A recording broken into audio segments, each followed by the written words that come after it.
A useful way to continue from the previous lecture is to stop thinking of summarization as only a model call. In Lecture 04, we asked what a good summary is. We talked about purpose, evidence, summary type, and common failure modes.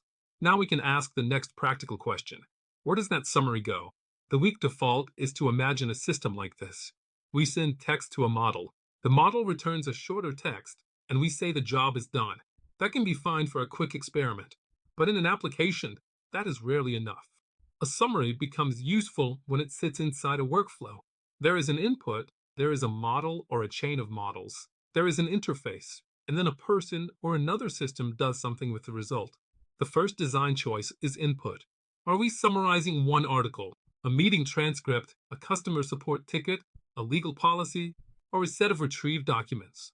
This matters because the summary can only preserve what the system can actually see.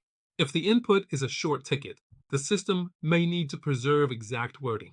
If the input is a long transcript, the system may need chunking or a hierarchy.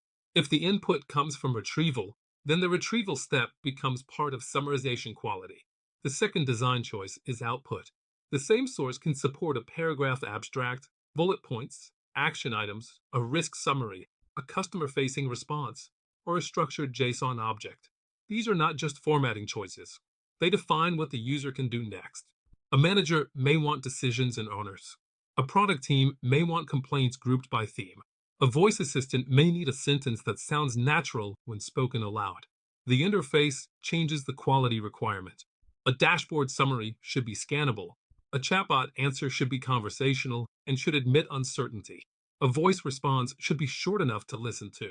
A workflow tool may need fields such as owner, deadline, decision, risk, and source reference. This is why demos with chat interfaces or text-to-speech are more than cosmetic. They remind us that NLP output is consumed by people in context. Here is a simple example. Suppose a customer calls and complains that a delivery is late. Support has not responded, and the customer may cancel. A dashboard summary might say, delivery delayed, support response missing, cancellation risk high. A voice agent should probably answer in a calm and empathetic tone. A workflow tool might create a task for support, mark the risk, and link to the original conversation. The source text is the same, but the correct summary object is different. This also changes how we think about errors. If the summary is only used for exploration, a small omission may be annoying but acceptable.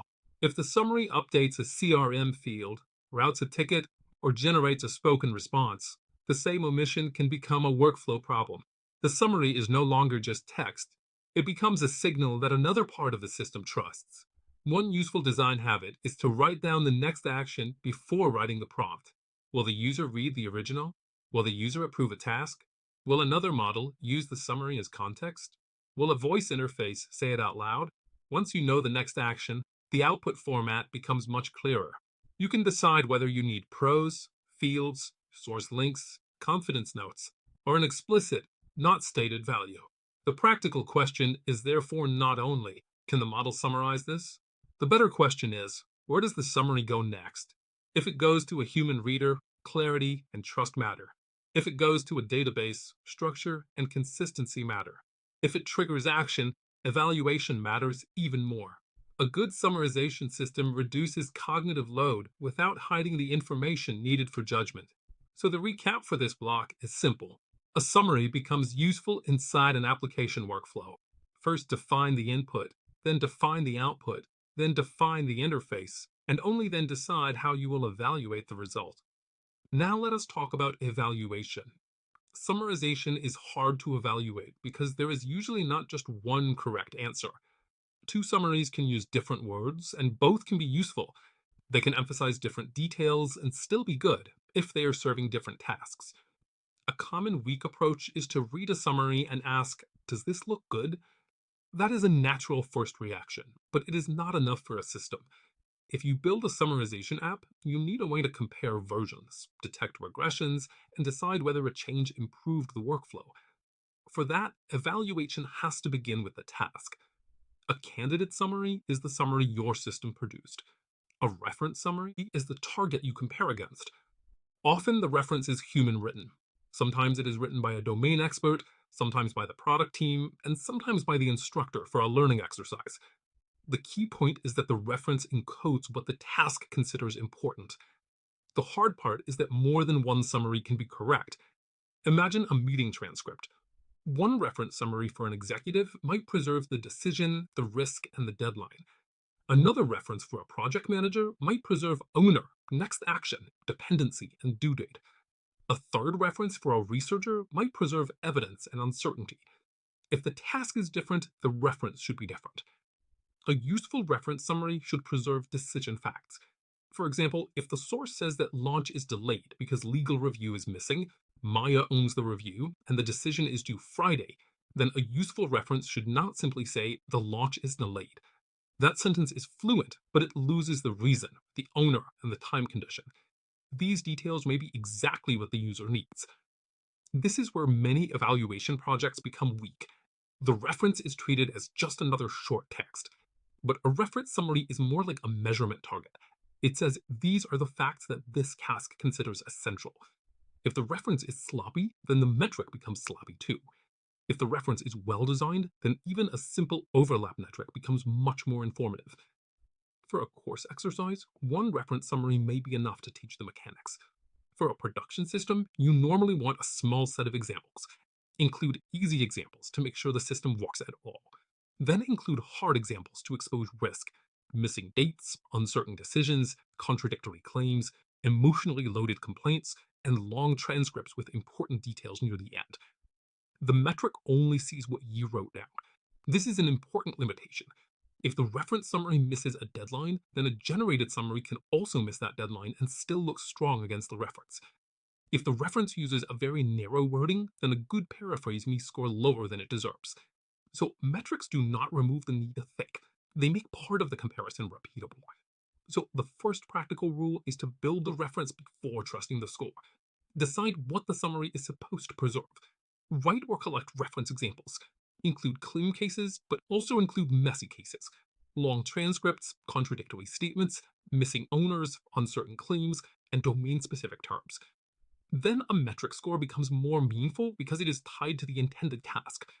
This is why human judgment still matters. Humans define what the metric cannot see. A human can say, this summary is short, but it missed the decision. Or, this one has different words, but it preserved the meaning. In modern systems, you may also use an LLM-assisted judge, but even then the judge needs clear criteria and access to the source. The recap is this. Evaluation starts with the task, not with the formula. Define the user, define the required facts, build a reference, and only then use automatic metrics as instruments. The first metric family is Rouge. Rouge is widely used for summarization evaluation because it compares a generated summary to a reference summary. The basic intuition is simple. If the generated summary overlaps strongly with a good reference, that is evidence that the generated summary may have preserved important content. Rouge 1 looks at individual words. It asks how many single-word units overlap between the candidate and the reference. If the reference says legal review delays launch Friday, and the candidate also contains words such as legal, review, launch, and Friday, Rouge 1 will reward that overlap. This can be useful because important entities and task words often matter. Rouge 2 looks at pairs of words, or bigrams. Instead of only checking single words, it checks short consecutive phrases. For example, legal review, launch delayed, or due Friday. This gives a slightly stronger signal about wording and local coherence. A candidate that has the right words in a very different arrangement may do well on Rouge 1, but less well on Rouge 2. Rouge L looks for a shared sequence. The L stands for longest common subsequence. A simple way to think about this is that Rouge L rewards a candidate when it preserves a similar order of important words from the reference, even if the words are not all adjacent. It is less about exact phrase pairs and more about whether the summary follows a similar content path. In code, this is usually just a few lines. You load a reference summary. You load one or more candidate summaries. Then a Rouge score returns Rouge 1, Rouge 2, and Rouge L values for each candidate. In a teaching notebook, this is useful because you can compare an extractive summary, a sequence-to-sequence model summary, and an LLM summary against the same reference. The code is not the hard part. The hard part is interpretation. Suppose the extractive summary gets a high root score because it copied many phrases from the reference. That may be a good sign of traceability matters, but it may also mean the output is clunky and hard to read. Suppose the abstractive summary gets a lower score because it paraphrased the same idea. That may be a problem, or it may be exactly what you wanted. So when you look at Rouge numbers, avoid asking only which one is highest. A better question is, what kind of behavior does this score reward? Rouge 1 may reward keeping important vocabulary. Rouge 2 may reward preserving short phrases. Rouge L may reward preserving a similar information where. Each score is a lens, not a verdict. The useful part is repeatability. If you change your prompt, your chunking strategy, or your model, Rouge can help you compare many examples quickly. It is not emotional, it applies the same rule each time. That is valuable when you have a test set and you want to detect whether a system got better or worse. But Rouge is also incomplete. Rouge measures overlap, not truth. A summary can share many words with a reference and still distort the meaning. A summary can use different words and still be faithful. A summary can have good Rouge on average, but fail on the one claim that matters most to the user. This is why it is dangerous to treat Rouge as the final judge. Here is the mental model I want you to keep. Rouge is like a measuring instrument. It tells you something specific, how much the candidate overlaps with the reference under a particular definition. It does not tell you everything you care about. It does not know your product risk, your reader, or the cost of a missed caveat. The rule is use Rouge to compare summaries at scale, especially during experiments, but interpret the score in context. If a Rouge score changes, ask what changed in the actual text. Did the summary preserve more key facts, or did it only copy more reference works? That question is where evaluation becomes useful. A second classical metric is BLUE. BLUE was originally developed for machine translation, but it is often discussed together with text generation metrics because it also uses n-gram overlap. A useful practical intuition is that BLUE asks how much candidate wording is supported by the reference wording, with a precision-like flavor. Rouge and BLUE emphasize different questions. Rouge is often explained with a recall-like intuition. Did the candidate cover content from the reference? BLUE has a more precision-like intuition. How much of the candidate's phrasing matches what we expected from the reference? This distinction is useful, but for a lecture like this, you do not need to memorize formulas. The important idea is that both are overlap instruments. But overlap can still miss meaning. Suppose the source says, the customer threatened to cancel if support does not respond by Friday. A candidate summary says, the customer canceled because support ignored the bug. Some words overlap. The sentence sounds plausible, but the meaning has changed. Threatened to cancel is not the same as canceled. No response yet is not the same as ignored. That is a quality failure, even if an overlap metric does not fully punish it. This type of error is especially common when summaries sound natural. A fluent sentence can hide a stronger claim than the source supports. The model may compress may cancel into canceled because it sounds decisive. It may turn support has not responded into support ignored the issue because that is a plausible interpretation. But plausible is not the same as grounded. So modern evaluation needs criteria. The 5 criteria I find most useful for summarization are faithfulness, coverage, coherence, concision, and usefulness. Faithfulness asks whether the summary is grounded in the source. Coverage asks whether important points are included. Coherence asks whether the summary reads logically. Concision asks whether it avoids unnecessary detail. Usefulness asks whether it supports the intended decision. These criteria help you see different risks. A summary can be faithful but not useful because it preserves details that the user does not need. It can be concise but not complete. It can be coherent and fluent but unfaithful. It can cover the main idea but omit the deadline. Once you separate the criteria, feedback becomes much more actionable. For example, if faithfulness is weak, you may need source citations, stricter prompting, or a claim check step. If coverage is weak, you may need better chunking or retrieval. If concision is weak, you may need a link budget or required fields. If usefulness is weak, the problem may not be the model at all. The problem may be that the product team has not defined what decision the summary should support. If you use an LLM as a judge, give it the source and a rubric. Do not only ask, is this a good summary? That is too vague. A stronger evaluation prompt says, compare the candidate summary to the source. Score faithfulness, coverage, coherence, concision, and usefulness.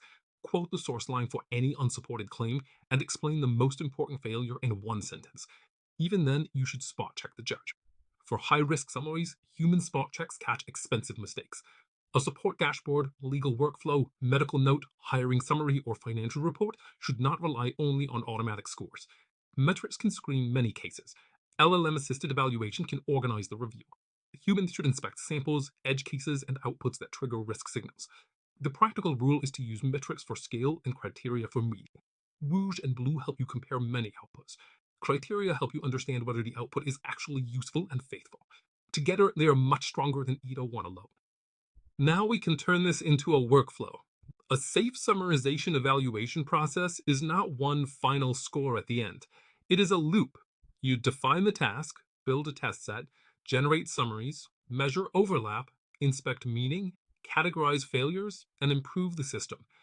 The evaluation set should be realistic. Do not only test clean textbook inputs.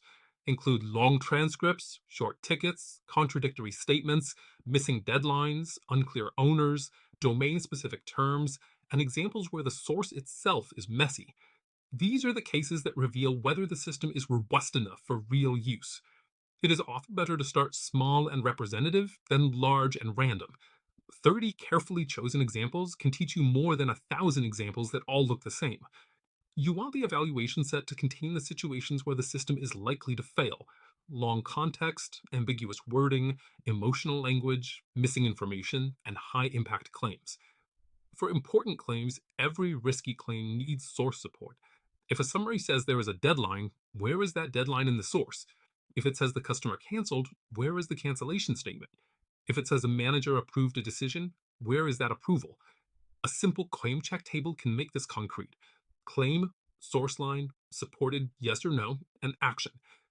Then decide what happens when evaluation finds a problem. Scores should trigger review decisions. A low overlap score might send the summary to manual review. An unsupported claim might cause rejection. A missing owner might create a warning rather than a failure. A summary for a low-risk exploratory use case may pass with louder checks than a summary that triggers a workflow action. This is also where product design and evaluation meet. A system can expose the source passage next to the summary. It can show a warning when the owner is missing. It can mark a claim as not stated instead of inventing a value. It can let the user open the original transcript. These interface choices reduce risk without pretending that the model is perfect. The most useful errors become buckets.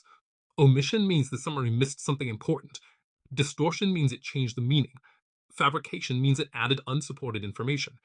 Weak usefulness means the summary may be faithful but does not help the user act. Once errors are bucketed, you can improve the system more directly. Maybe the prompt needs required fields. Maybe retrieval missed context. Maybe long inputs need chunking. Maybe the interface should show source links. Here is a concrete production loop. Start with 30 representative examples. Write references or rubrics for each one. Run the summarization system. Compute rouge or blue where useful. Ask an LOM judge to apply a source-grounded rubric. Human review the risky or low-scoring cases. Put failures into buckets. Then update the prompt, chunking strategy, retrieval step, or output schema. Run the same evaluation set again. This loop also helps avoid overfitting to a single example. If you only test one transcript, you may improve that transcript while making other cases worse. A small but diverse evaluation set gives you a better signal. Over time, you can add examples whenever the system fails in production. If you remember one thing from this lecture, remember this. Measure overlap, inspect meaning, then improve. Rouge and blue are useful instruments. Rubrics and source checks add need. Human review adds judgment. A good summarization system is not the one that sounds most fluent on one example. It is the one that remains faithful, useful, and auditable across the cases that matter.